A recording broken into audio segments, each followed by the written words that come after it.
and action.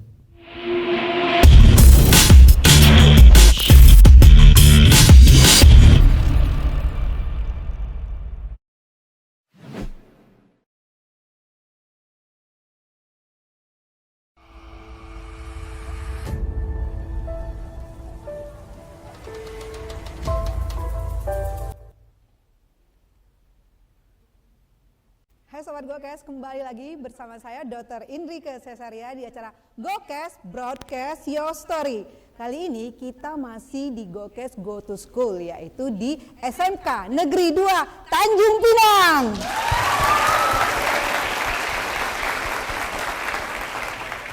Nah Sobat Gokes, kita kedatangan narasumber yang keren dan super keren, yaitu narasumber kita yang pertama Dr. H. Muhammad Rizko, spesialis anak MKS, yaitu beliau adalah Ketua IDAI Wilayah Provinsi Kepri. Selamat datang Dr. Rizko. Ya. Ya, gimana kabarnya Dr. Rizko pagi ini? Ya, alhamdulillah baik. Baik ya. Terus banyak pasien kita pagi ini? Waduh, lumayan, lumayan banyak. Lumayan luar biasa ya, Luar biasa. ya Dokter Rizka ya. Jadi Dokter Rizka sehari-hari selain praktek kerjanya di mana nih dok? Saya bekerja di Rumah Sakit Raja Ahmad Tabib, Kepulauan Riau, tepatnya di Tanjung Pinang ya. Itu adalah rumah sakit rujukan untuk Provinsi Kepulauan Riau ya. Nah, selain itu saya juga ada praktek swasta di klinik saya di Batulapan. Ya mungkin adik-adik yang ini rata-rata usianya berapa ya? Sama kayak host, 17. Ah, 17 ya, sama host. ya. Oh iya. 17. Berarti beda 3 tahun sama saya ya. Berarti beda 3 tahun. Ya. Jadi untuk anak itu sebenarnya saya usia 0 sampai 18 tahun ya. Ya, jadi mungkin adik-adik selama ini taunya wah 13 14 tahun udah dianggap dewasa, bukan. Belum ya. Jadi anak-anak itu adalah 0 sampai dengan 18 tahun. Jadi adik-adik ini masih termasuk kategori anak. Ada yang di atas 18 tahun enggak? Enggak ada ya? Oke, sip. Jadi salam buat anak-anak Indonesia. Salam buat anak Indonesia, terutama di SMK Negeri 2 Tanjung Pinang ya dok. Betul kalau sekali. Hostnya berarti remaja ya dok ya, kalau itu hitungnya. Nah, terus narasumber kita yang kedua nggak kalah kerennya, yaitu ada Bapak Muhammad Kamaludin SGZ. Beliau adalah ahli gizi dari Rumah Sakit Provinsi Tanjung Pinang. Silakan, apa kabar? Selamat pagi. Selamat pagi. Selamat pagi semuanya. Ya, perkenalkan saya Muhammad Kamaludin. Saya ahli gizi dan sehari-hari bekerjanya juga sama seperti Dr. Rizko di RSUD Raja Ahmad Tabib Provinsi Kepulauan Riau. Baik Pak Kamal, bisa ceritain sedikit nggak sebenarnya ahli gizi itu kalau di rumah sakit ngapain aja? Nah itu dia. Iya. Atau hanya di dapur, atau kan kita bicara kalau gizi itu ngomongnya tentang makanan. Pak Kamal sehari-hari ngurusin cuma makan dan makan gitu. Iya. Jadi mungkin kalau orang umum ya taunya ahli gizi itu di dapur, betul nggak? Iya, jadi sebenarnya tugasnya ada 2 kalau di rumah sakit. Yang pertama itu pelayanan gizi pasien, baik itu pasien rawat inap maupun pasien rawat jalan. Yang kedua baru penyelenggaraan makanan untuk pasien rawat inap di rumah sakit. Jadi kita melakukan asuhan gizi pada pasien, di mana setiap pasien itu sebenarnya makanan yang dikasih rumah sakit itu berbeda-beda. Karena kebutuhan gizi seseorang itu berbeda-beda. Tergantung dari jenis kelaminnya, tergantung dari berat badannya, tinggi badannya, usianya, kemudian penyakit yang dideritanya seperti apa. Itu pasti tiap orang berbeda-beda. Nah, di situ tugas ahli gizi lah yang mempreskripsi dietnya. Misalnya pasien A makannya apa, berapa kalori, proteinnya berapa, seperti itu. Nah, mungkin di sini banyak yang anak kuliner ya. Kuliner semua atau jangan-jangan? Wah, kuliner semua. Ini kan pasti sedikit banyak belajar juga tentang gizi ya. Udah belajar tentang gizi kuliner? Oh belum, nanti mungkin belajar ya. Jadi penting sekali untuk anak kuliner, terutama untuk di rumah sakit itu biasanya untuk anak kuliner jadi pengolah makanan, dimana nanti di situ dibutuhkan nih tenaga-tenaga kuliner ini untuk berkreasi gimana caranya bikin makanan di rumah sakit ini yang bagus, yang menarik, tetapi tetap sehat dan sesuai sama kebutuhannya. Gitu, itu yang pertama ya untuk yang pelayanan gizinya. Yang kedua ya tadi kita melakukan pengadaan bahan makanan, pengadaan makanan untuk pasien rawat inap. Ya tadi seperti itu sih. Baik, terima Iya. kasih Pak Kamal. Nah, balik nih ke tema kita yaitu isi piringku kaya protein hewani. Nah, balik ke Dr. Rizko nih. Dok, sebenarnya korelasi antara isi piringku dengan kita sehari-hari itu apa sih Dok? Kenapa harus kita bicara dulu untuk kenapa harus kaya protein hewani? Nah, begitu dia. Iya, baik.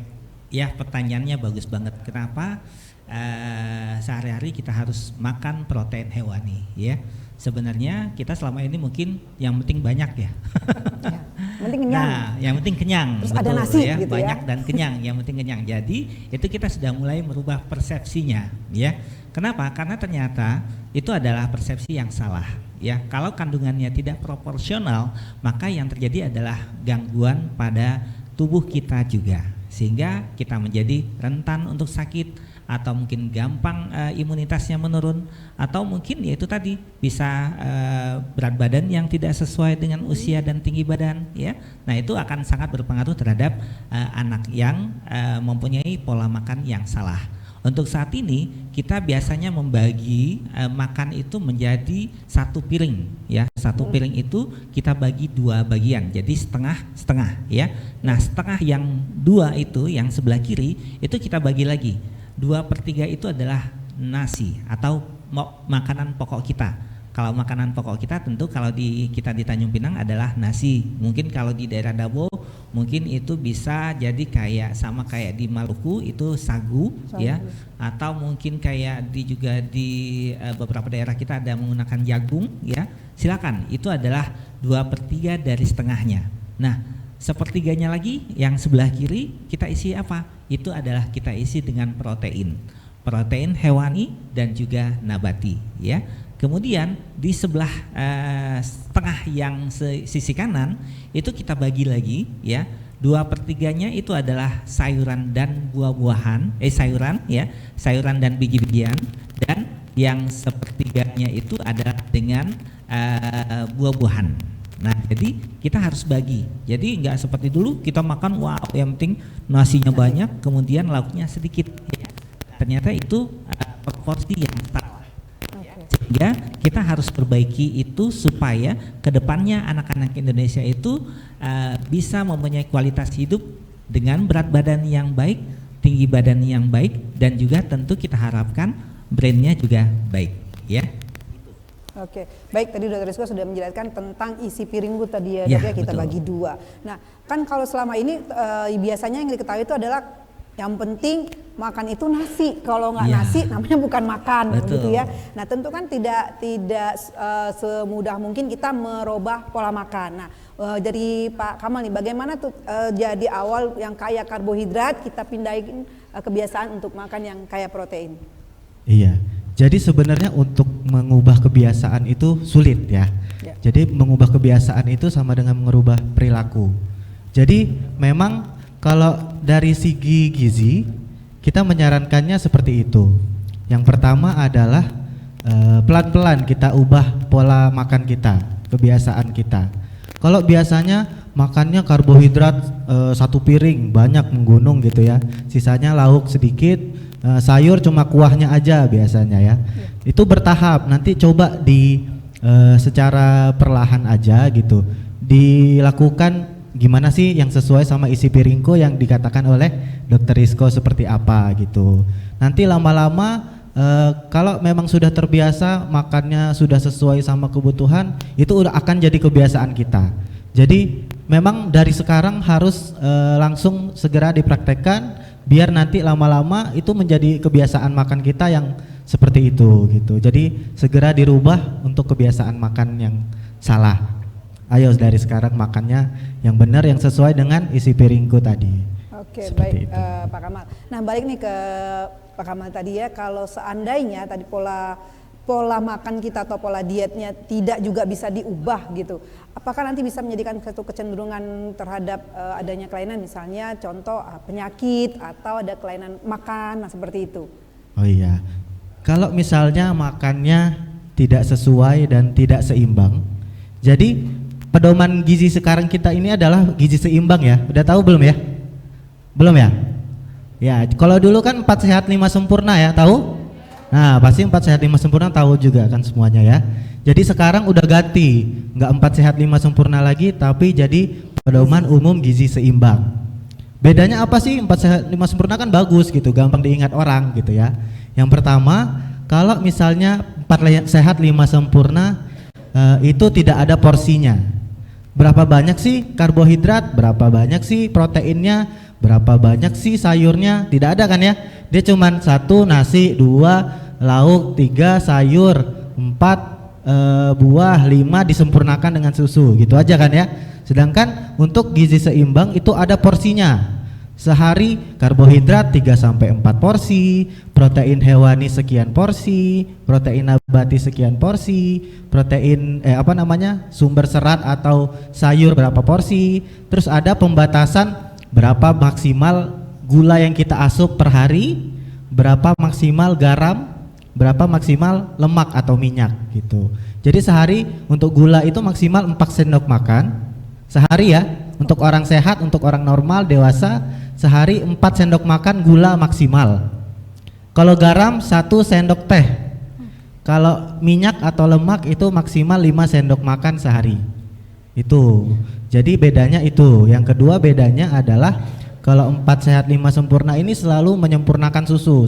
Seolah-olah susu itu yang paling sempurna. Padahal susu itu termasuk sumber protein hewani. Susu itu termasuk sumber protein hewani.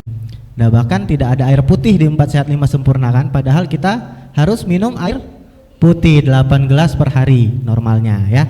Gitu. Terus tidak ada aktivitas juga di situ. Sedangkan di gizi seimbang kita dianjurkan untuk melakukan aktivitas fisik, baik itu olahraga, baik itu membantu orang tua, nyapu, ngepel, nyuci gitu ya. Itu kan mengeluarkan energi. Sama cuci tangan. Jangan lupa cuci tangan 6 langkah. Pada bisa cuci tangan 6 langkah? Yang udah sesuai? Biasanya pas zaman Covid nih digalakkan nih cuci tangan 6 langkah ya. Cuci tangannya gitu. pakai air mengalir dan sabun gitu ya. Iya. Cuci tangannya pakai pasir kan beda lagi ya. Beda lagi. Nah, gimana kalau makannya nggak sesuai terus gitu kan? Maksudnya misalnya kelebihan karbohidrat atau kelebihan gula, tentunya yang pertama akan menyebabkan akan lebih tinggi risikonya untuk mengalami penyakit degeneratif, penyakit jantung, hipertensi, gula darah, stroke, dan ujungnya kalau misalnya tidak ditangani dengan benar, tidak dirubah pola perilakunya, bisa-bisa meninggal dunia seperti itu. Jadi dirubah pola makannya karena you are what you eat ya kata orang ya. Apa yang kamu makan itu yang cerminan diri kamu, seperti itu. Baik, terima kasih Pak Ahmad tadi ya. Jadi kata kuncinya itu tadi ya, you are what you eat gitu ya. Nah, balik nih ke Dr. Rizko nih. Dok, sebenarnya ada berapa banyak nih pasien-pasien pada anak terkait tadi adanya pola asuh atau diet tadi ya, yang tadi makanan seimbang itu pengaruh korelasi antara tadi tumbuh kembang anak tadi dengan kekurangan tadi. Ya, baik. Jadi kalau dari awal ya sebenarnya kita itu kalau bicara masalah protein hewani untuk tumbuh kembang anak itu bukan hanya pada saat seperti kalian sudah besar seperti ini ya, tapi itu kita awali pada saat sebelum nikah ya. Jadi ini kalian usianya adalah usia pranikah walaupun sekarang masih remaja ya, jangan nikah dulu ya. Nah, kenapa? Karena kalau misalnya nikah terlalu dini itu kematangan daripada hormon-hormon di dalam tubuh, kemudian kematangan daripada uterus itu akan sangat mempengaruhi janin yang akan dikandung nanti ya. Nah, itu yang pertama. Yang kedua, pasti edukasi atau pengetahuan atau knowledge-nya kalian tentang kehamilan itu masih kurang ya. Jadi kita harapkan jangan nikah dini karena itu akan berpotensi sekali untuk menimbulkan anak dengan keadaan yang kita sebut dengan stunting ya. Stunting itu adalah keadaan kronis di mana terjadi kekurangan protein secara lama kronik ya, yang mengakibatkan pertumbuhan dan perkembangan anak itu terganggu. Jadi kita edukasi mulai dari sekarang nih. Makanya ini GoTV bagus banget dia mengadakan acara seperti ini di sekolah-sekolah. Tujuannya apa? Salah satunya adalah untuk mengedukasi para siswa supaya jangan sampai salah langkah. Kenapa? Karena kalau sudah terjadi salah langkah hamil di usia muda itu akan sangat berpotensi untuk terjadinya anak dengan stunting ya. Jadi itu angka rasio kita untuk kejadian stunting atau persentasi untuk terjadinya stunting itu akan semakin meningkat ya. Nah, itu yang pertama. Yang kedua, setelah misalnya pranikah kita udah edukasi ya, pada saat nikah itu juga kita harus melakukan intervensi yang sering ya. Tujuannya untuk apa? Mencegah jangan sampai ibu yang hamil itu mengalami anemia. Kalau anemia itu sudah mengalami kekurangan darah. Kekurangan darah tentu suplai makanan ke janin yang dikandungnya juga akan mulai berkurang. Nah, pada saat kehamilan kita juga sudah wanti-wanti karena kehamilan dengan resiko tinggi ya, atau ibu-ibu yang misalnya usianya di bawah usia layak untuk hamil atau mungkin terlalu tua untuk hamil, dia di atas 35 tahun, itu sangat berpotensi untuk menimbulkan angka stunting pada bayi juga ya. Begitu juga ibu-ibu dengan penyakit-penyakit yang dikandungnya, misalnya ada diabetes, ada penyakit ginjal, ada penyakit jantung, dan itu akan sangat berpotensi untuk melahirkan anak dengan berat badan lahir rendah ya. Nah, jadi pada saat dia hamil itu juga kita sudah intervensi. Setelah itu yang kita sebut dengan pranatal atau sebelum melahirkan ya. Nah, setelah melahirkan itu juga kita masih tetap intervensi, jangan sampai anak yang dilahirkan ini potensi untuk terjadi penurunan berat badan atau berat badan yang naik itu tidak sesuai dengan kurva WHO. Nah, ini juga kita harus intervensi dengan cara bagaimana? Melakukan pemeriksaan secara rutin ya. Biasanya bayi-bayi yang baru lahir itu kita ajak untuk pada saat imunisasi, baik itu di posyandu atau di puskesmas atau di klinik atau mungkin di dokter-dokter anak ya, untuk kita pantau tumbuh kembangnya dalam usia 1 bulan, 2 bulan, 3 bulan. Nanti setelah di atas 6 bulan itu bisa kita 3 bulan sekali ya. Jadi memang itu secara bertahap akan kita lakukan untuk mencegah jangan sampai terjadi stunting ya, kekurangan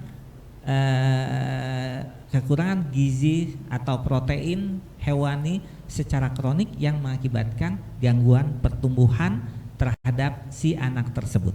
Itu. Oke. Baik, Dr. Rizko, jadi berarti peran penting daripada protein hewan itu sangat besar ya. Jadi kirain kan nggak apa-apa minum susu aja yang penting kan ya, itu biasanya pola hidup orang tua saat ini, yang penting anaknya meminum susu, Dok. Iya. Jadi itu ada yang seperti disampaikan tadi ya.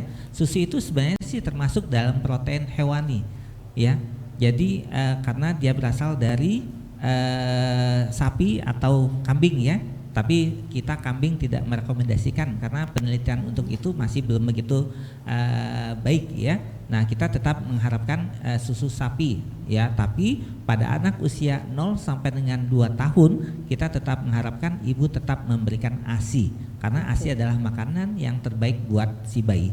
Nah, kenapa protein hewani itu sangat perlu? Sebenarnya protein itu ada di dalam tubuh kita. Dia ada 2 macam, ada yang kita sebut dengan asam amino esensial dan ada asam amino non esensial ya. Nah, asam amino esensial ini didapatkan dari luar tubuh kita, sementara yang non esensial itu dia ada di dalam tubuh kita ya. Nah, yang esensial ini maka kita harus mendapatkannya itu dari protein. Protein yang terbaik itu adalah protein hewani. Kalau kita bandingkan dengan nabati, tahu ya, protein nabati kayak tempe ya, itu porsinya besar tapi kalorinya sedikit. Sementara kalau protein hewani porsinya sedikit, dia mempunyai kalori yang lebih tinggi. Jadi kita harapkan dengan kalori yang lebih tinggi ya, itu kecukupan anak untuk mencapai jumlah kalori yang dibutuhkan untuk pembentukan sinaps atau jaringan otaknya itu dapat berlangsung dengan baik ya. Sehingga kita selalu menganjurkan terutama pada anak usia 0 sampai 6 bulan itu tetap memberikan ASI. Setelah 6 bulan sampai usia 9 bulan kita tetap memberikan makanan ya, MPASI ya, sampai usia 1 tahun ya, baru nanti bisa menjadi makanan seperti yang istilah kita table food apa yang dimakan oleh bapak dan ibunya itu juga sudah boleh diberikan kepada anaknya, ya.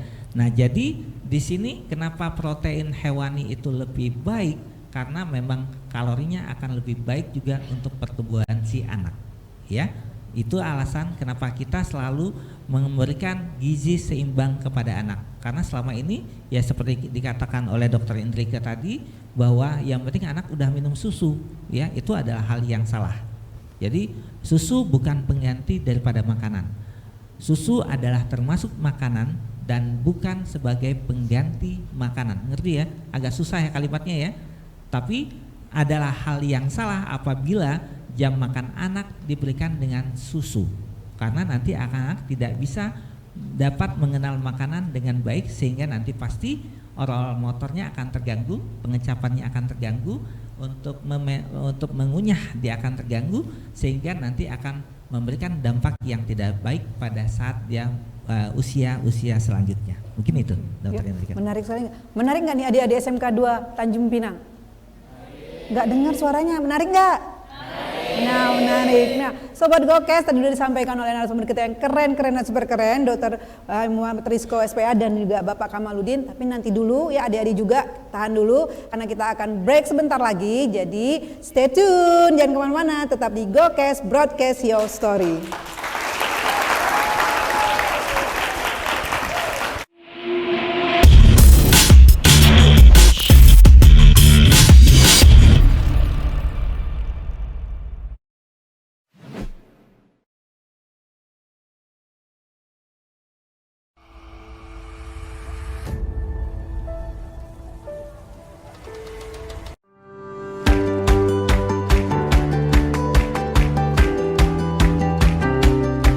Kijang, kota yang memiliki sejarah pertambangan, keindahan alam yang menakjubkan, tak ketinggalan juga kulinernya selalu memanjakan selera, selalu layak menjadi kota yang spesial di hati. Mau tahu keseruan saat berada di Kijang Kota? Yuk terus ikuti saya, let's get started!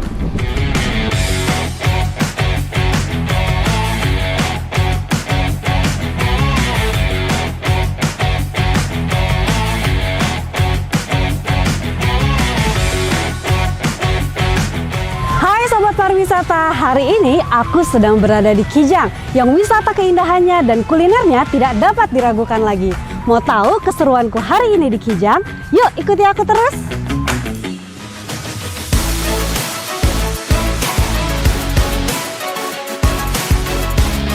Taman kota alami yang biasa disebut Kijang City Walk. Harus banget nih dikunjungi saat berada di Kijang.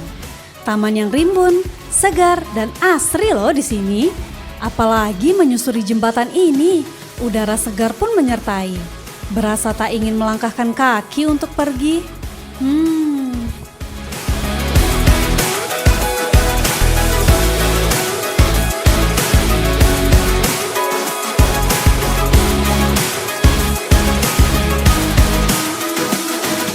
Sejak zaman Belanda dahulu, kota ini memiliki sejarah pertambangan. Di sini juga terdapat Museum Antam, disertai relief yang menggambarkan eksplorasi tambang boksit hingga prosesnya. Dan terdapat juga monumen hingga alat berat sebagai pertanda masa kejayaan Kijang sebagai daerah penghasil tambang.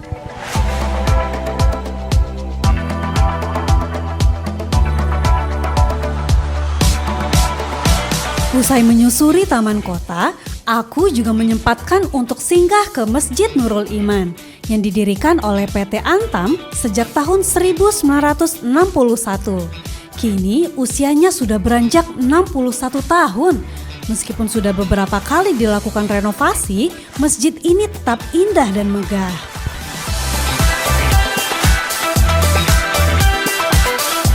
Di Kijang, aku juga mendatangi Kota Tua Kijang.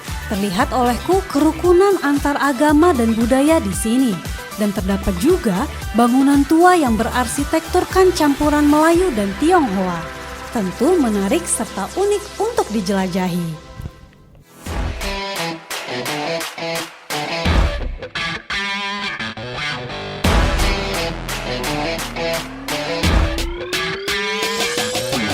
Jika berada di Kijang, wajib juga loh sobat wisata cicipi kopi khas Kijang. Sambil menikmati indahnya panorama alam yang ditemani hilir mudik kapal nelayan, membuat sensasi tersendiri di sini. Nah, sobat pariwisata, duduk di sini nih enak banget, apalagi ditemenin sama pemandangan yang luar biasa di belakang saya. Jadi mager buat beranjak.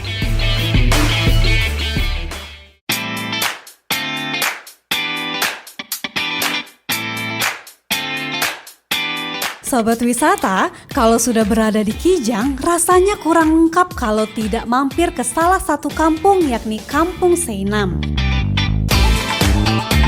Suatu daerah dengan 95% warganya berniaga otak-otak. Kabarnya Gubernur Kepri yakni Bapak Ansar Ahmad akan menobatkan kampung ini menjadi destinasi kuliner otak-otak khas Kepulauan Riau. Ini bahan dasarnya apa ya, Bu? Ikan, Ikan. Untuk rempah-rempahnya? cabai, bawang merah, bawang putih, santan. Oh.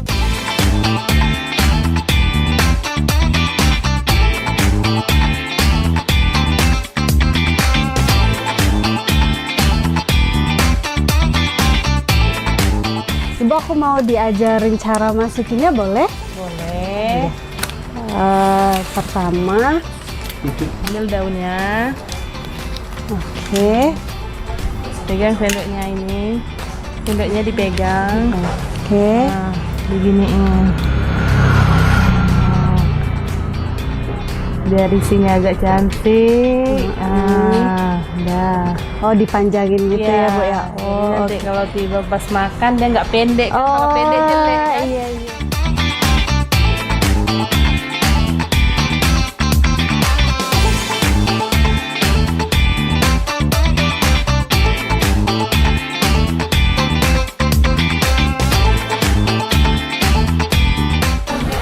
Oke, sobat pariwisata, biar ibunya aja nih yang lanjutin. Kita lanjut makan-makan.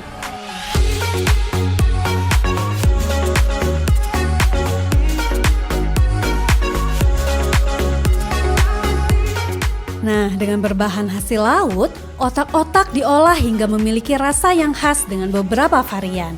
Ada otak-otak ikan, otak-otak tulang, dan otak-otak cumi.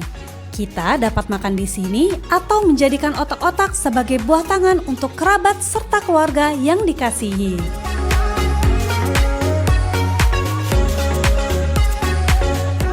Otak-otak di Seinam memang juaranya nih. Nah, sobat pariwisata, kita sudah sampai di akhir perjalanan. Tentunya Kijang menjadi salah satu destinasi yang wajib Anda kunjungi jika pergi ke Kepulauan Riau. Dan jangan lupa tetap jaga kesehatan ya.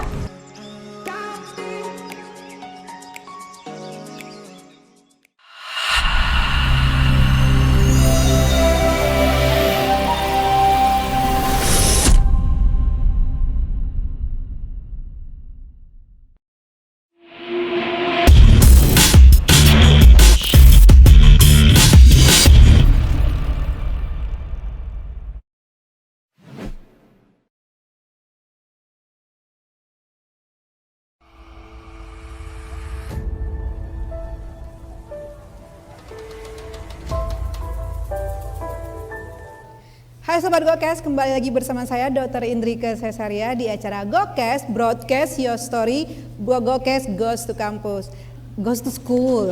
Kali ini kita di SMK 2 Tanjung Pinang. Kok kurang semangatnya gitu. Jadi tadi kita sudah bahas dengan narasumber kita yang keren-keren dan super keren. Ada 2 orang narasumber kita di sini, ya Dr. H.M. Muhammad Rizko, spesialis anak dari Ketua IDAI Wilayah Kepri, dan Bapak M. Kamaludin, ya. Jadi tadi sudah dibahas awal-awal tadi kita bahwa dengan tema isi piringku kaya protein hewani. Nah, balik lagi kita ke Dr. Rizko, tadi sudah dijelaskan bahwa pentingnya protein hewani terkaitannya dengan satu siklus, namanya siklus kehidupan, ya Dr. Rizko, ya, bahwa satu siklus kehidupan itu dimulai pada saat sebelum anak atau sebelum lahirnya anak, itu berupa dari proses remaja, awal pranikah, menikah, melahirkan gitu ya, dan sampai Tadi pola asuh anak tadi. Nah, ini ke Dokter Rizko nih kita mau tanya. Tadi Dok, kalau seandainya tadi ibu-ibu nih, aduh udah pengen nikah nih remaja-remaja kita, walaupun nanti nikahnya nanti setelah usia yang dianjurkan oleh pemerintah, terus nanti kita kan pengetahuannya sudah pengetahuannya tentang terkait setelah menikah baca pola asuh anak. Nah, bagaimana kalau nanti oh iya ya susu itu ternyata saya sudah memberikan susu. Jadi pas anak mengenal namanya oral fase itu hanya diberikan susu dan susu. Nah, bagaimana kita mengejar seperti itu pola asuh yang tertinggal tadi, Ya, Dr. Rizko? terima kasih. Ya, memang sebaiknya pada saat anak baru lahir itu bukan sebaiknya ya, paling baik ya, tidak ada tandingan ASI sebagai pengganti apapun ya. Setelah diteliti dicoba ya, susu yang semakin mahal itu mencoba untuk mendekati ASI ya, itu tentu tidak ada yang bisa menyamai ASI. Makanya anak usia 0 sampai dengan 6 bulan kita anjurkan untuk tetap memberikan ASI ya, yang kita sebut dengan ASI eksklusif. Nah, setelah itu bukan ASI tidak baik, tapi ASI sudah mengalami kekurangan sehingga perlu tambahan asupan makanan. Itulah yang kita sebut dengan MPASI ya, makanan pendamping air susu ibu ya. Itulah yang kita sebut dengan MPASI. Nah, MPASI ini juga kita harus berikan secara bertahap ya. Pada 0 sampai dengan 9 bulan atau 8 bulan itu kita harus makanan-makanan yang semuanya di blender dan disaring ya. Kemudian setelah itu 9 bulan sampai 12 bulan itu anak sudah mulai bubur yang kita sebut dengan bubur apa namanya itu? Bubur saring. Saring, Nasi saring ya, bukan nasi tim ya, Nasi tim. nasi tim jadi lembek saja supaya mulutnya sudah mulai bisa untuk mengunyah. Baru nanti di atas 1 tahun kita makan table food, apa yang kita makan sudah bisa dimakan. Nah, yang selalu terjadi kesalahan adalah yaitu tadi setelah usia 6 bulan ya, setelah 6 bulan anak tidak mau makan, akhirnya ibu untuk mencoba untuk hanya memberikan susu ya, susu kan dengan alasan apa? Bahwa susu adalah pengganti dari makanan ya. Itu adalah hal yang tidak baik. Kenapa? Karena itu tadi bahwa bayi itu dia baru memperkenalkan dirinya dengan makanan, baru diperkenalkan dirinya dengan makanan. Itu bukan hal yang mudah ya. Dari penelitian bahwa untuk mengenalkan satu makanan ke bayi itu ya, itu bisa butuh 16 sampai dengan 20 kali pemberian baru si bayi itu mengenalnya. Nah, dengan memberikan sedikit-sedikit itu kita harapkan dia mampu untuk mengenal makanan tersebut, sehingga nanti ada refleks mulutnya untuk mengunyah dan menelannya. Jadi kalau misalnya ibu cuma hanya memberikan susu dan susu lagi, maka proses pengunyahan, pengenalan atau refleks-refleks yang ada di mulut itu akan hilang, sehingga nanti akan terjadi suatu masalah di mana saat anak itu bertumbuh dan berkembang, maka itu akan terjadi ketidaksesuaian antara tinggi badan, berat badan dan juga usianya. Itulah yang kita selalu sebut dengan stunting ya, seperti saya katakan tadi, sehingga asupan gizi atau proteinnya kurang secara lama dan tidak terkoreksi, sehingga mengakibatkan gangguan pada pertumbuhan dan perkembangan si anak. Itu dong. Baik, terima kasih Dr. Rizko. Tepuk tangannya buat Dr. Rizko. Nah, gitu dong tadi kita bahas terkait stunting. Di sini nih kalau dilihat nih Om Rizko secara kasat mata saja, stunting itu pada usia segini atau pada usia kita deteksi dininya? Makanya untuk menentukan stunting itu sebenarnya kita dari deteksi secara dini ya, dari dalam kandungan kita akan lihat tuh ini berat badannya sesuai enggak dengan usia kehamilannya. Kemudian setelah lahir kita akan pantau lagi seperti yang saya katakan tadi, setiap bulan kita akan pantau sampai nanti biasanya rata-rata 2 atau 3 tahun itu kita akan pantau. Kalau terjadi penurunan berat badan yang tidak sesuai atau kenaikan berat badan yang tidak sesuai dengan usianya, maka kita akan ukur tinggi badannya. Apakah tinggi badan dan berat badannya itu sesuai dengan usianya, dengan kurva ada yang kita sebut dengan WHO ya. Nah, itu kita akan ukur tinggi badan, berat badan dan usianya. Kita akan sesuaikan. Kalau terjadi keterlambatan atau udah mendekati garis merahnya, nah ini kita harus melakukan intervensi terhadap si anak tersebut. Sehingga apabila koreksi kita baik, maka akan tumbuhlah menjadi anak-anak seperti adik-adik sekarang, ya. Nah, kalau memang misalnya dia tidak baik, maka pertumbuhan kedepannya juga akan terganggu. Jadi berat badannya tidak sesuai dengan usianya, atau tinggi badannya tidak sesuai dengan usianya, atau mungkin kognitifnya juga bisa akan terganggu. Karena bagaimanapun bahwa protein yang kita berikan kepada anak itu adalah sangat berpengaruh terhadap otak, ya. Karena persentase protein di dalam otak atau lemak di dalam otak itu akan sangat bergantung daripada apa yang kita makan pada saat masih kita bayi dan juga pada saat anak hingga sekarang, ya. Jadi itu akan sangat berpengaruh. Jadi kalau mungkin sekarang adik-adik yang suka ngantuk-ngantuk tengah malam pagi, ya, daya pikirnya kurang begitu baik, itu mungkin bisa dampak daripada pada saat masih kecil kemarin, ya.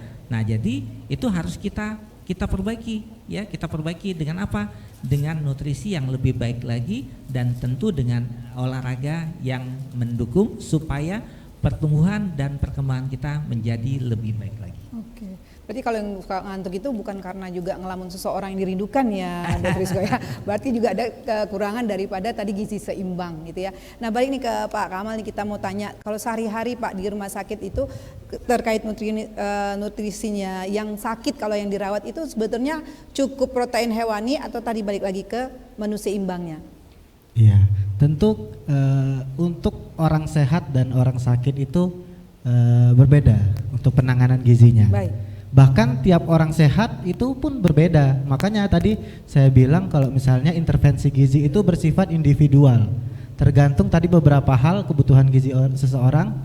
Yang pertama berat badan, tinggi badan, jenis kelamin, usia, aktivitas fisiknya seperti apa, dan yang terakhir itu ada kondisi penyakitnya seperti apa. Kalau di rumah sakit tentunya dilihat yang pertama adalah kita akan mengukur berat badan, tinggi badannya untuk menentukan status gizinya, apakah pasien tersebut berat badan kurang, yang kedua pasiennya normal berat badannya atau ideal, yang ketiga apakah overweight atau kelebihan berat badan atau obesitas. Nah, itu di setiap itu akan berbeda intervensinya.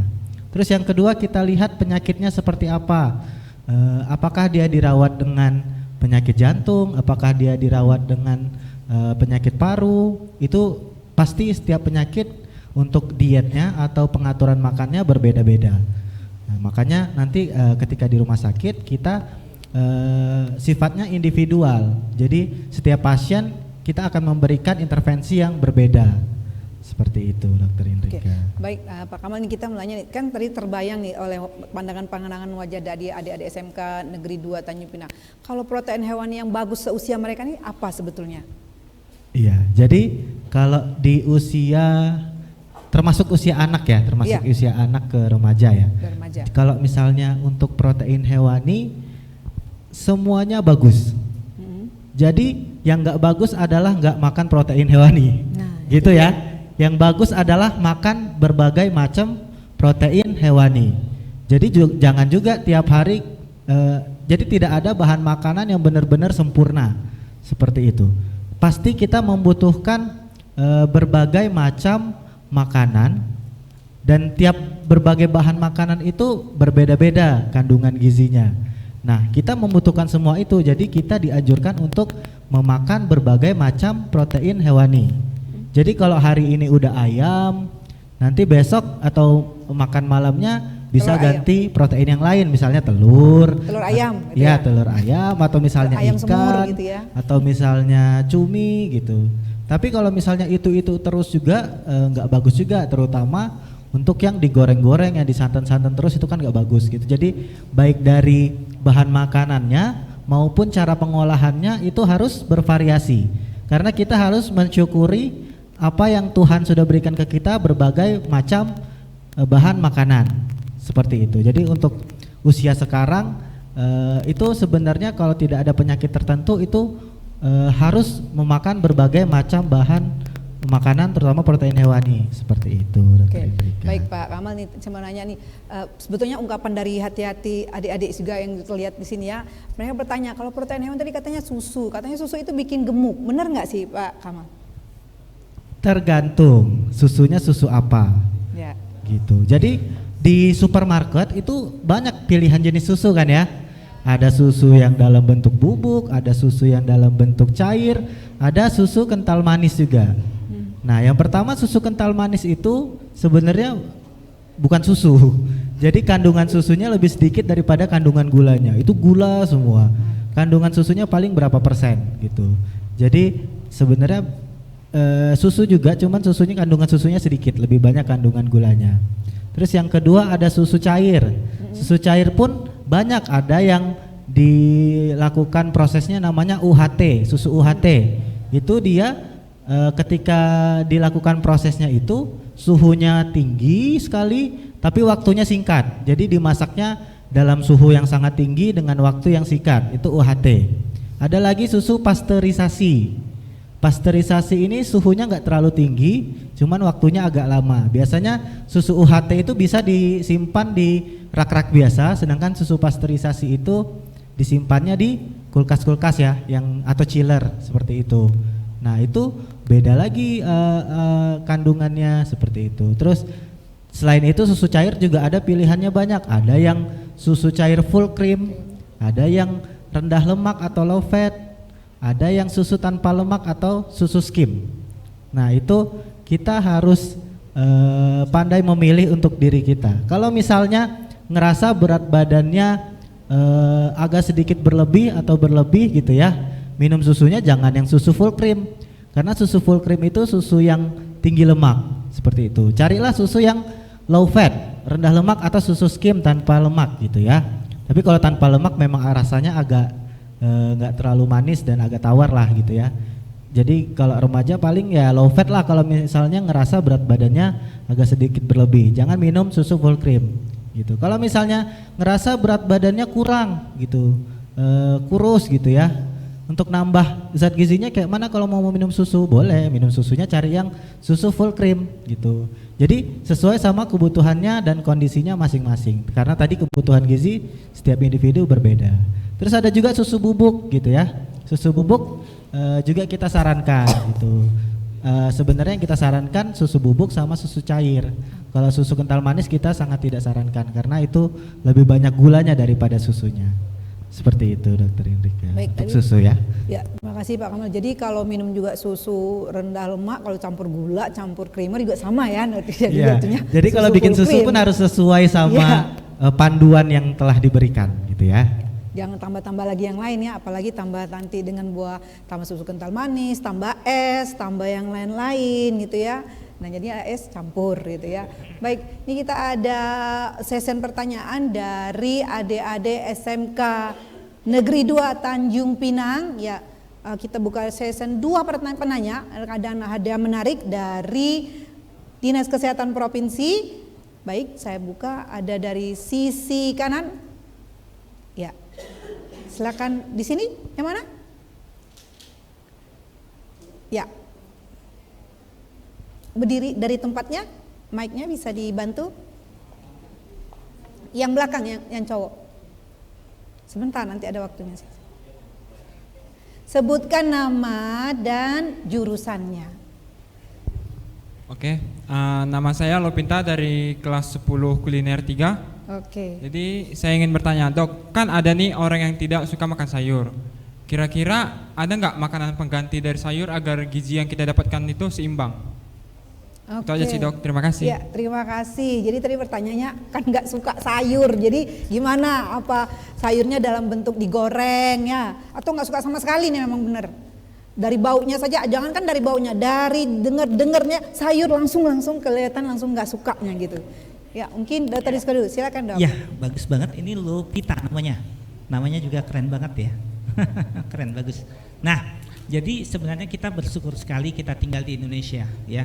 Kalau kita, kalau mungkin adik-adik nanti sudah punya ada rezeki ya, bisa jalan-jalan ke Eropa ya, itu variasi makanan itu sangat minimal. Jadi itulah mungkin salah satu alasan kenapa kita selalu dijajah. Dulu kan kita dijajah nih, lada-lada kita diambil, ya sayur-sayuran kita diangkut, semuanya dibawa ke negaranya mereka. Kenapa? Karena mereka serba kekurangan. Kalau mungkin adik-adik bisa ke Eropa, bisa sampai ke Paris, ke Belanda, ke Jerman, ya itu adik-adik bisa lihat bahwa wah ternyata makanan mereka itu sangat minimal, tidak seperti kita. Mereka cuma hanya roti dari gandum. Sementara kita di sini ada nasi, ya, kemudian ada sagu, dan variasi daripada makanan kita itu lauk pauknya itu banyak banget, ya. Ada sayuran, ada segala macam dari kangkung, dari daun ubi, dari apa saja itu kita sudah bisa, ya. Nah inilah yang kita sayangkan. Kenapa anak-anak itu kadang-kadang tidak mau makan sayuran, lauk pauk yang sudah disiapkan. Nah itu pertama memang tentu bukan kesalahan sejak gede, ya, itu kesalahan pola asuh pada saat dia masih kecil. Itu dia tidak diperkenalkan sejak dini, sehingga dengan kesalahan kronis tersebut mengakibatkan si anak menjadi trauma untuk makan sayur. Dia tidak mau makan sayur. Nah ini sebenarnya bukan hal yang tidak bisa kita tangani, ya. Tetap kita bisa tangani, ya. Pertama bagaimana? Pertama memperkenalkan sayur itu mungkin bukan dalam keadaan utuh lagi. Kalau misalnya kita mau kasih daun ubi, ya ini jangan daun ubi rebus yang kita kasih ke dia, tapi kita olah lagi, ya. Bentuknya menjadi apa? Misalnya dari panganan yang dibuat dari kayak semacam perkedel yang isi di dalamnya ada sayuran. Nah itu kita masuk dari situ dulu, ya. Supaya apa? Supaya dia tidak merasakan daun ubi itu ada di dalamnya, ya. Nah tapi dengan cara seperti itu dia akan merasakan sensasi yang sedikit berbeda dan dia mengenal itu. Dengan pengenalan secara dini maka nanti kita harapkan dia akan mengenal lebih tahu lagi bahwa oh ini ada rasa yang sebenarnya sama dengan yang dia makan pada saat dia sudah merasakan daun ubi dalam secara utuh, gitu ya. Jadi dengan perkenalan dini itu kita akan mencoba untuk supaya memperkenalkan si sayur itu kepada si anak, ya. Nah, Dok, apakah ada pengganti daripada sayur? Ya, ya sayur kan itu kan banyak, ya. Masa sih anak-anak tidak mau brokoli? Brokoli itu bisa diberikan dan biasanya anak-anak suka. Jadi kalau misalnya dia tidak mau dengan satu sayur, kita akan coba lagi dengan sayur yang lain. Dok, semua sayur nggak bisa. Apa sih yang kita harapkan dari sayur? Seratnya, vitaminnya. Nah itu mungkin kita bisa ganti dengan misalnya kayak jelly Nutrijel, ya, atau mungkin agar-agar, ya. Nah tapi tetap kita lihat komposisinya itu apakah sesuai atau tidak, ya. Kalau misalnya tujuannya cuma hanya untuk memperlancar pencernaan, ya bisa kita ganti. Tapi kalau misalnya tidak ada, ya kita harus tetap memperkenalkan itu sejak dini. Mungkin itu saja. Oke, baik, terima kasih Dr. Rizko. Tadi cari penggantinya atau olahannya seperti apa gitu ya. Nah dari ahli gizinya sendiri bagaimana nih kalau misalnya penanganan pasiennya harus minumnya makannya berserat, harus banyak sayur tapi nggak mau begitu. Nah bagaimana ahli gizi menyiasatinya seperti itu? Iya, sebenarnya semuanya udah dijelaskan secara lugas oleh Dr. Rizko ya. Paling sedikit menjelaskan kembali saja gitu. Jadi kalau misalnya untuk anak memang pada saat perkenalan makanan itu yang paling penting. Sekarang nggak suka sayur itu karena dulunya tidak diperkenalkan sayur waktu kecil, waktu pertama kali MPASI gitu. Jadi gimana caranya sih kalau udah gede kayak gini, udah misalnya udah 17 tahun seperti ini belum suka makan sayur gitu kan, belum mau. Yang pertama tadi kita ada banyak sayuran. Kalau misalnya memang tidak bisa makan sayur A, coba ganti dengan sayur B, sayur C, sayur D, sayur E gitu ya. Kita harus mensyukuri kita banyak jenis bahan makanan gitu ya. Kalau memang nggak bisa semua sayur, terus misalnya kita harus makan sayur juga gitu kan ya. Jadi seperti yang saya bilang di awal tadi, untuk merubah kebiasaan perilaku itu sangat sulit. Kita mulai secara perlahan. Kalau misalnya memang makan sayur itu efeknya adalah mual muntah, itu baru kita ganti dengan hal lain. Tapi kalau misalnya tidak, cuman karena tidak suka, cuma karena rasanya tidak enak, coba pelan-pelan.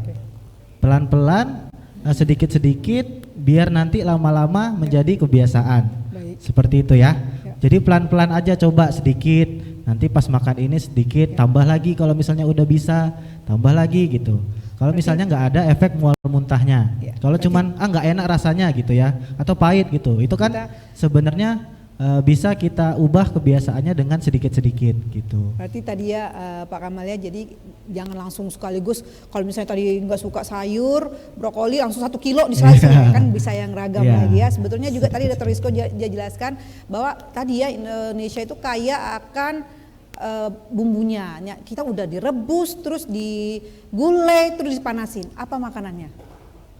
Dia direbus, terus digulai, terus dipanasin. Sampai berhari-hari masih juga dicari rendang. Nah, masa nggak tahu kan? Itulah Indonesia ya, rendang itu kaya rempahnya. Dia harus direbus dulu, digulai, terus dipanasin baru keluar enaknya. Nah, ya kan? Nah, nggak kebayang rendang seperti apa. Nanti diajak makan sama produser kita ya. Nah, baik, satu lagi pertanyaan. Oh, langsung kalau ada hadiah langsung tanya ya. Yang mana nih? Dokter Rizko deh yang pilih yang mana nih? Kalau tadi cowok berarti sekarang cewek kali ya? Ya, silakan. Kalau udah semangat ya. Ya, berdiri di situ saja saya. Nama sama jurusannya. Bisa? Ya. Assalamualaikum warahmatullahi wabarakatuh. Waalaikumsalam warahmatullahi wabarakatuh. Perkenalkan, nama saya Natasha Angelita, saya dari 11 Kuliner 1. Dok, saya ingin bertanya, ayam ikan kan sekarang di pasar mahal, jadi alternatif lain biar sehat gimana ya dok? Makasih. Ya, terima kasih. Alternatifnya harganya berarti apa, di sub atau di ini kali ya dok? Ayam ikan mahal ya, iya betul. Kayaknya bukan hanya ayam ikan, semuanya mahal ya. Nah, tapi itu tadi saya bilang bahwa kita tinggal di Indonesia ya, segala macam makanan itu kita punya ya. Kalau ayam ikan mahal, protein hewani itu apalagi, masih ada telur ayam kok ya, masih ada telur ayam. Jadi kita sesuaikan aja dengan lingkungan kita. Sebenarnya kita di sini daerah kepulauan itu ikan bukan hal yang susah bagi kita ya. Ayam itu malah susah ya kalau ayam ya, karena kita biasanya Ternak mendatangkan dulu. ya. Nah, tapi kalau ayam ikan susah atau mahal ya, berarti kita bisa membeli daging ya. Daging juga bisa pengganti, karena selain ayam ikan itu bisa daging ya, bisa kayak tadi di awal Pak Kamal bilang bisa cumi ya, bisa udang dan lain sebagainya. Jadi sebenarnya sih banyak pengganti, dan itu juga kita harapkan ada variasi. Ya seperti kata Pak Kamal dari awal bahwa variasi makanan itu sangat perlu, supaya apa? Supaya terjadi anak tidak bosan ya, supaya anak tidak bosan dengan makanan yang melulu itu saja. Itu juga sangat penting ya. Jadi pada saat misalnya harga ayam dan ikan mahal, ya kita ganti dengan mungkin sapi, daging sapi, atau mungkin telur, atau mungkin udang, atau mungkin lain sebagainya. Mungkin itu alternatifnya. Dari hari ini telur dadar, besoknya telur mata sapi, terus lusanya telur semur gitu ya. Itu sebenarnya kan suatu keragaman, tapi dalam satu bentuk protein hewani ya. Gimana kalau Pak Kamal nyiasati, mungkin ya udah kita beli aja 1 kilo ayam, tapi di sup itu sama saja kandungan protein hewaninya, atau bagaimana Pak Kamal? Jadi kalau misalnya ayam dan ikan mahal, ikan kan ada berbagai jenis macam juga. Ada ikan laut, ada lele misalnya, ada ikan asin pun sebenarnya kalau misalnya masih bagus kayak gini boleh. Atau ikan teri, ikan teri boleh. Atau misalnya cumi, udang, seafood, banyak protein hewani yang bisa kita makan secara bervariasi seperti itu. Kalau memang satu protein hewani mahal, kita cari protein hewani lain, di mana nanti sebenarnya porsi tiap bahan makanan itu beda. Misalnya ayam itu satu porsinya 40 gram, kalau misalnya daging itu misalnya 50 gram gitu. Itu bisa dicari di Google. Nanti misalnya kalian cari aja namanya daftar bahan makanan penukar. Nah di situ ada ukuran porsi untuk tiap bahan makanan. Jadi satu porsi nasinya itu sebenarnya berapa gram sih? Berapa banyak sih satu porsi nasi? satu porsi ayam itu berapa banyak sih? Satu porsi telur itu sekali makan berapa banyak sih? Ada di situ. Coba nanti kalian Google aja daftar bahan makanan penukar. Di situ ada daftar bahan makanan penukar. Penukar itu Ya. juga ya. Jadi nanti Bisa dicari di Google, di situ ada panduan porsi tiap bahan makanan. Berarti itu jadi suatu referensi nih buat adik-adik semua dan juga Sobat Gokes yang lagi nonton, nanti bisa lihat kita di Daftar bahan makanan penukar. Nah itu dia ya. Nah jadi tadi sudah kita saksikan dari narasumber kita yang keren-keren Sobat Gokes. Jadi jangan kemana-mana, kita setelah ini akan ada break dan iklan. Tapi nanti kita kembali lagi di SMK Negeri 2 Tanjung Pinang. Ya, so Sobat Gokes, kita tetap di sini dan kemana-mana, stay tune. Gokes Broadcast Your Story.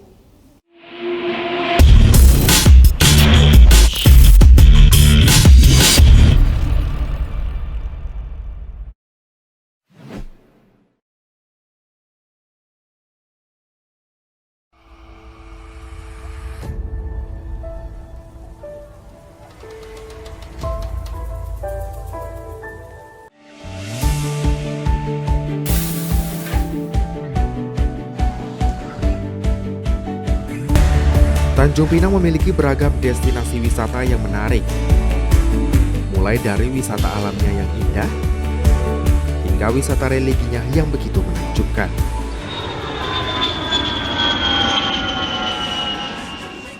Inilah yang membuatku tertarik untuk mengunjungi destinasi wisata yang ada di tempat ini.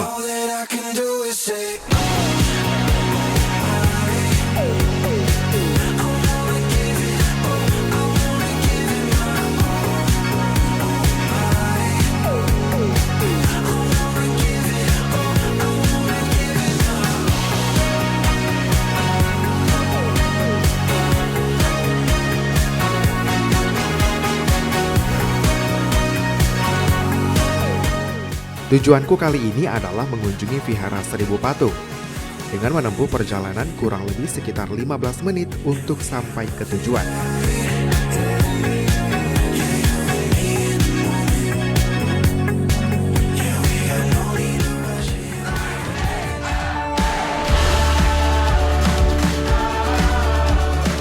Vihara Siti Garba Bodhisattva atau yang disebut dengan Vihara Seribu Patung ini merupakan salah satu vihara terbesar yang ada di Asia Tenggara.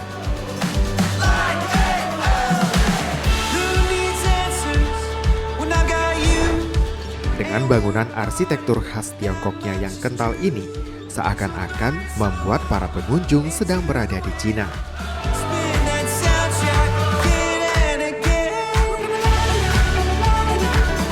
Seperti namanya, vihara ini mempunyai ratusan patung dengan ekspresi wajah yang berbeda-beda.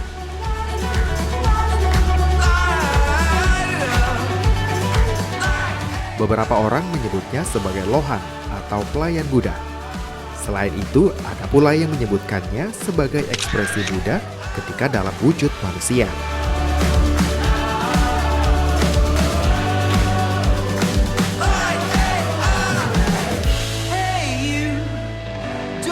Patung-patung ini terbuat dari bahan batuan granit yang merupakan hasil karya seni pahat dari seniman Cina.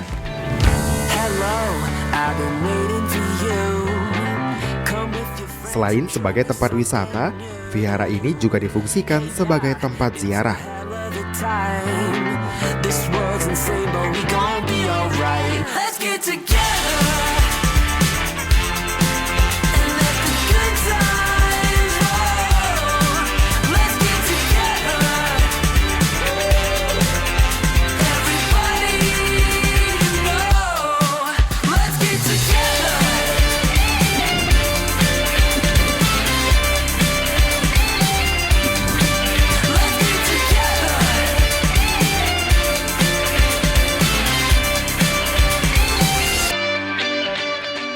Setelah puas berkeliling melihat ratusan patung Buddha, aku semakin terkagum dengan segala bentuk keindahan wisatanya yang begitu mempesona. Inilah kisah perjalananku di Vihara Siti Garba Bodhisattva.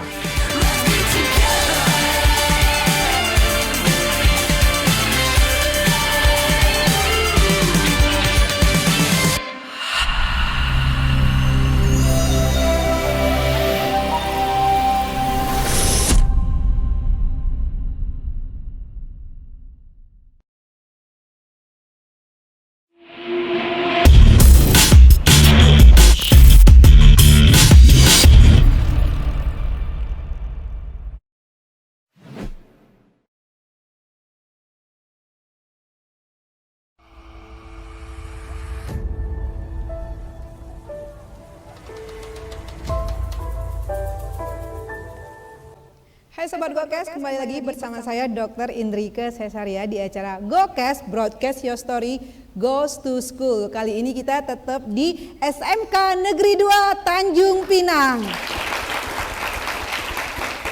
Ya, masih membahas tema kita kali ini, isi piringku kaya protein hewani, dengan dua narasumber kita yang keren-keren dan super keren, yang tadi sudah membahas apa pentingnya protein hewani dan beragam protein hewani yang mesti kita konsumsi. Nah, balik lagi tadi ke Pak Kamal. Pak Kamal, tadi udah dibahas terkait tadi ya, awal sesi kita membahas tentang GGL, tadi ya, gula, garam, lemak. Nah, gula, garam, lemak tadi itu sebetulnya apa sih Pak? Kalau misalnya ukurannya kita tadi kan membicarakan gulanya 4 sendok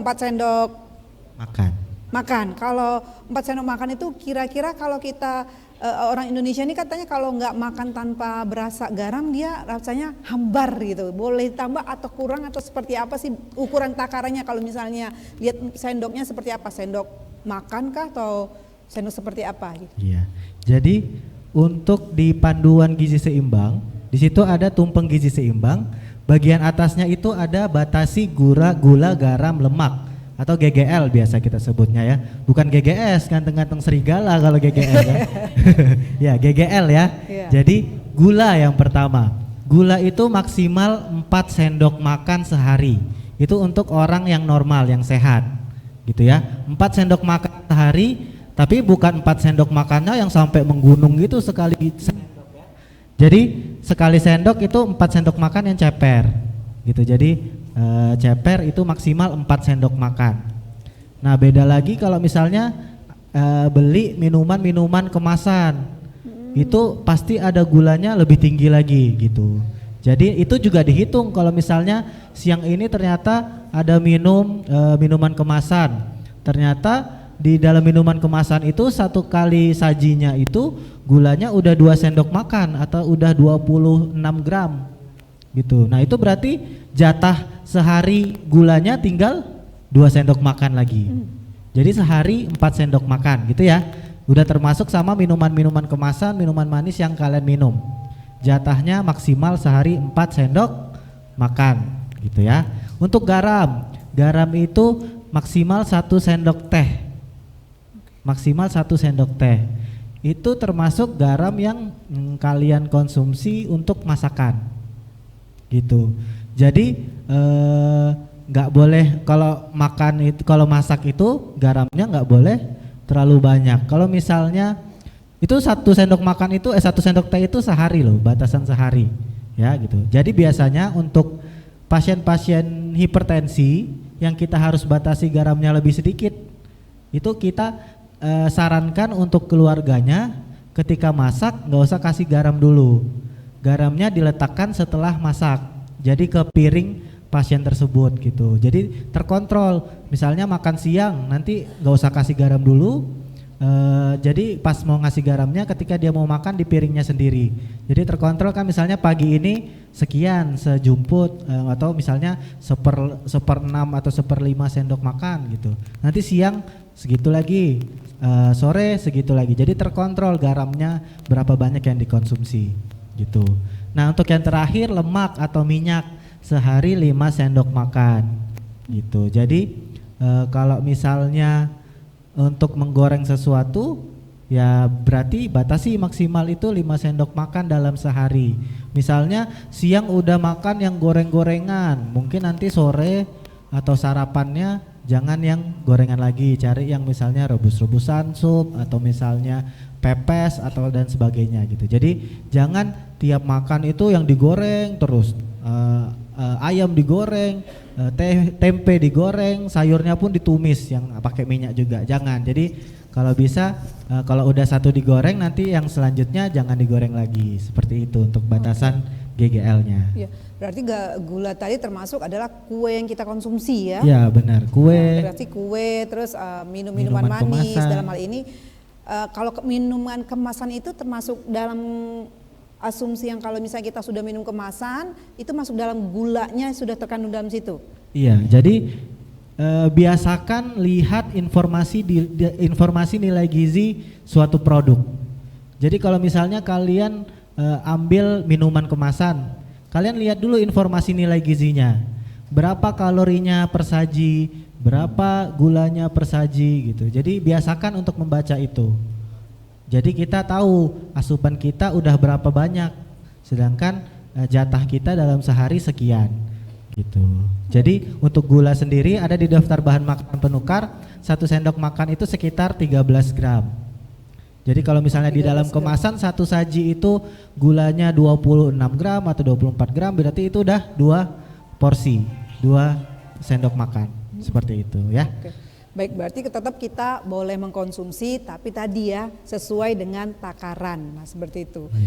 Iya, betul silakan, sekali ya. Dr. Rizko. Jadi kita juga dari Ikatan Dokter Anak Indonesia ini sekarang sudah merekomendasikan untuk memperhatikan kadar gula yang dalam bentuk kemasan, termasuk dari air minum ya yang manis-manis, sehingga kita mencegah jangan sampai anak kita menjadi obesitas ya, karena kalau terlalu berlebihan akan terjadi obesitas dan tentu itu imunitasnya akan berkurang dan hormonalnya juga akan terganggu. Nah ini seperti yang sekarang mungkin lagi marak ya, diabetes mellitus pada anak itu sudah mulai banyak. Jadi kita harapkan anak-anak itu dapat menjaga pola makannya secara seimbang dengan gizi seimbang yang disampaikan Pak Kamal tadi ya, mengurangi kadar karbohidrat ya, fast food, makanan saji, nanti kita makanan saji kita makan, nanti pulang sekolah kita makan lagi, kemudian nanti minum teh obeng, kemudian nanti beli lagi boba ya, minuman yang manis-manis seperti itu, dan itu akan berpotensi untuk menjadi ketidakseimbangan gizi dan potensi untuk menjadi sakit itu sangat beresiko ya. Mungkin itu bagus banget ya yang disampaikan Pak Kamal. Iya, berarti tadi betul-betul keseimbangan ya. Tadi kalau kurang juga bisa menyebabkan penyakit tadi ya, kita ketahui adalah stunting, terus lebih juga tadi obesitas yang malah nanti cenderung ke penyakit. Jadi tadi balik lagi ke gizi seimbang. Nah itu dia nih adik-adik kita nih di SMK 2 Tanjung Pinang bagian kuliner tadi ya. Jadi kuliner memang katanya yang manis itu yang enak gitu ya. Kalau ngelihat yang manis-manis rasanya enak, adem gitu. Tapi juga jangan lupa tadi terkait penyakitnya ya. Jadi tetap bagian adik-adik SMK 2 Tanjung Pinang kita tetap menerapkan pola tadi gizi seimbang. Nah, ini kita ada segmen nih dari dua narasumber kita, bahwa nanti ada memberikan cenderamata untuk adik-adik audiens dengan tentunya dengan pertanyaan. Wow. Nah itu dia ya. Siap pertanyaan ya? Iya, nanti diajak jalan-jalan ke Jembatan Dompak. Tepuk tangan dulu dong. Ya, biar semangat nih. Ya. Ya, baik, kita mulai dengan pertanyaan pertama dari saya? Ya, dari Oke, Dr. Rizko. ya. Silakan, Dok. Baik. Saya mungkin cuma hanya gampang saja supaya ingat adik-adik bahwa adik-adik ini adalah usia yang sangat rentan ya, sangat rentan untuk terjadinya pernikahan dini yang juga nanti berpotensi untuk mengalami apabila hamil mengalami kelahiran janin yang tidak kita inginkan ya. Nah, jadi saya mau ingatkan bahwa adik-adik ini masih kategori anak ya. Nah, yang ingin saya tanyakan, berapa usia anak? Ya. Wah, yang pertama tuh kayaknya. Yang perempuan di kanan? Yang Yes. mana? Good. Ya. Kok dipukul temennya? Nama sama dari. Nama saya Stefani Laresa, 11 Ditekan. kuliner 1. Namanya siapa tadi? Stefania. Ditekan. Stefani. Stefani. Ya, Umur Stefani. anak dimulai dari 0 sampai 18 tahun. Good. 0 sampai Yes. 18 Tepuk tangan. tahun. Ya. Nanti Jadi ya. saya harapkan jangan pacaran dulu, Tuh. ya. Jangan merokok dulu, Tuh, jangan ya. merokok. Nah, karena apa? Karena kalian kalau sakit masih masuk di bangsal anak. Ya, itu dia. Mungkin itu saja. Terima Bangsal kasih. anak ya. Bagus Stefani ya. Jadi ini hanya cuma Nanti mengingatkan Stefani lagi diajak bahwa sore jalan-jalan sore sama Dr. Rizko ke Jembatan Dompak. Enggak, nanti dia. Ya, Stefani duduk di depan, nanti akan pemberian cenderamata-nya. Baik, satu pertanyaan dari Pak Kamal. Silakan, Pak. Iya, baik. Udah siap semuanya? Ini semangat. anak Sudah, kuliner gitu ya. harus bisa karena iya. Ya. Jadi sesuai dengan tema kita hari ini, isi piringku kaya akan protein hewani. Di situ kata kuncinya adalah isi piringku. Sebutkan komposisi dalam satu piring, isi piringku itu apa aja? Ya, yang cowok ini siapa? Silakan. Assalamualaikum warahmatullahi wabarakatuh. Waalaikumsalam. Selamat siang semuanya. Perkenalkan, nama saya Rafli Suandana, 11 Boga 2. Kali ini saya akan menyebutkan komposisi yang ada di piring. Yang pertama tuh 1/4 nasi, 1/4 hewani sama nabati, terus tuh sayur, 1/4 sayur sama buah. Sekian, terima kasih. Gimana Pak Kamal? Gimana dok? Coba Iya. diulangi lagi tadi apa? Grogi dianya, jangan-jangan. Ulangi lagi. Ya, coba sekali lagi. Coba. Tarik napas dulu, ditahan, diembuskan. Jangan ditahan lama-lama. Oke, yang pertama tuh ada nasi 1/4. Piringku. Hah? Piring. Piringnya dulu, bayangin dulu piringnya. Iya, piring. Nah, terus. Terus tuh Habis bayangin piring, ada Piring. kue di situ enggak? Nah, ada bagiannya dibagi 2. Nah, terus 2/3. bagi 2, setengahnya isi. Setengahnya isi nasi. Piringnya dibayangin, piringnya kan tadi dibagi 2. Nah, itu dia. Biasa kalau anak atau gimana Pak Kamal? Aku tahu itu. Ada yang bisa bantu temennya? Ada yang bisa Silakan. bantu? Ya, Pak Kamal. Ya, tuh. silakan. Ya, sebutkan nama. Assalamualaikum warahmatullahi wabarakatuh. Waalaikumsalam warahmatullahi wabarakatuh. Perkenalkan, nama saya Sakura Putri Buna, saya dari 11 Kuliner 3. Saya membantu pertanyaannya Rafli Suandana. Piringnya itu dibagi 2, di sebelah kiri ada karbohidratnya 2/3, sepertiganya itu ada protein hewani dan nabati, sebelah kirinya itu ada sayur-sayuran dan bijian 2/3, sepertiganya itu buah-buahan. Iya, benar sekali ya, tepuk tangan untuk Pak Jordi dan temannya. Gitu. Jadi isi piringku itu diingat ya, jadi panduan makan kalian ketika setiap makan, begitulah komposisinya. Jadi biasakan dari sekarang untuk biasakan konsumsi sesuai dengan isi piringku. Ya, kan tadi tanya kalau makannya pakai piring, kalau sekarang kan makannya pakai tempat tuh, dibawa suruh ibunya bawa ini. Jadi gimana tuh ngebayanginnya? Ya kira-kira seperti itu kan bayanginnya, dibagi dulu 2 ya, Dr. Rizko ya, Pak Kamal ya. Nah, dibagi karbohidratnya jangan banyak-banyak, yang paling penting adalah tadi combine atau keragamannya ya, keragaman ada protein hewani dan juga serat ya dan buah. Nah, balik lagi tadi Dr. Rizko dari IDAI kan sudah menyarankan bahwa tadi ya sebetulnya mengkontrol dari konsumsi gula. Kita bahas tadi adalah penyakit diabetes mellitus pada anak. Sebenarnya kalau dari Dr. Rizko sendiri, pasien-pasien DM itu paling banyak di usia berapa, Dok? Iya. Terima kasih, ini kita agak melenceng sedikit ya, tapi memang ini sekarang lagi booming banget dan kita harapkan adik-adik juga dapat menjaga, karena pola makan yang salah itu akan mengakibatkan Anda berpotensi untuk terjadi diabetes mellitus ya. Nah, rentang usianya itu sebenarnya variasi sekali ya. Rata-rata yang datang di kita itu adalah usia dari 4 sampai dengan 11 tahun ya. Tapi bukan berarti bahwa di atas 11 tahun itu tidak bisa kena. Dan sekarang dengan tadi saya bilang pola makan yang salah, kemudian pola hidup yang salah, tidak ada olahraga, itu akan sangat berpotensi untuk anak adik-adik menderita diabetes mellitus ya. Nah, pola makan dengan kandungan zat gula yang terlalu tinggi itu juga sangat berpotensi untuk terjadinya diabetes mellitus ya. Mungkin Ya, itu. berarti kalau pada anak sudah terkena DM, apakah bisa sembuh atau tidak nih, Dr. Iya, Rizko?